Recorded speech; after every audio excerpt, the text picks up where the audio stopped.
কদ জাআকুম মিনাল্লাহি নূর, এখানে নূর দ্বারা কাকে বোঝানো হয়েছে?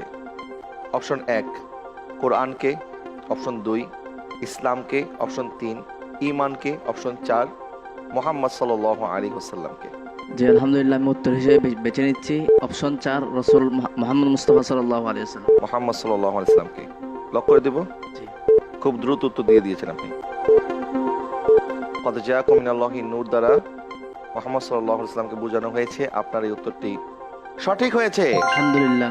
আমি এই পর্যায়ে পরবর্তী প্রতিযোগীদের কাছে যাওয়ার পূর্বে আমাদের সম্মানিত বিচারকের কাছে আমি একটি বিষয় প্রশ্ন রাখতে চাই। অনেকে এই বিষয় নিয়ে বিতর্ক করে, কেউ বলে নবীজি নূরের সৃষ্টি, কেউ বলে মাটির সৃষ্টি। আসলে শরীয়তের ফয়সালা কি, কোরআন সুন্নাহর আলোকে যদি আপনি একটু আলোচনা করেন।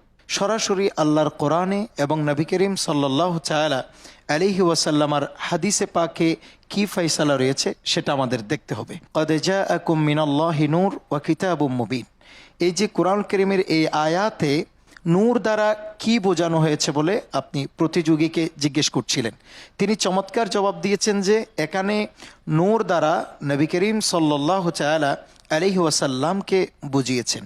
আসলে এই কথাটি বাস্তব এবং সত্য, কেননা একজন মানুষকে কোরআনুল কারীম বোঝার জন্য যেই সমস্ত তাফসীরের কিতাবগুলো স্টাডি করতে হয়, সেই রকম প্রায় 50টি তাফসীরের কিতাব খুললে দেখা যাবে যে এখানে নূর মানে নবী করিম সাল্লাল্লাহু তাআলা আলাইহি ওয়াসাল্লামকে বোঝানো হয়েছে।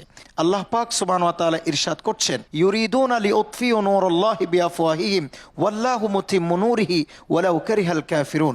আল্লাহ পাক সুবহানাহু ওয়া তাআলা বলছেন, তারা চায় যে তাদের মুখের ফুৎকার দিয়ে আপনার নূরকে নিভিয়ে দিতে, অথচ আমি সেই নূরকে আরো বেশি প্রজ্বলিত করি, যদিও কাফিররা সেটা অনুধাবন করতে পারে না। এমনিভাবে আপনি দেখবেন হযরতে জাবির রাদিয়াল্লাহু তাআলা আনহুর বিখ্যাত হাদিস, বিজ্ঞ উলামায়ে কেরাম মুহাদ্দিসিনে কেরাম বলেছেন যে হযরত সাইয়্যিদুনা জাবির রাদিয়াল্লাহু তাআলা নবী করিম সাল্লাল্লাহু আলাইহি ওয়াসাল্লামকে জিজ্ঞেস করছিলেন যে ইয়া রাসূলুল্লাহ, সর্বপ্রথম আল্লাহ পাক সুবহানাহু ওয়া তাআলা কি সৃষ্টি করেছেন?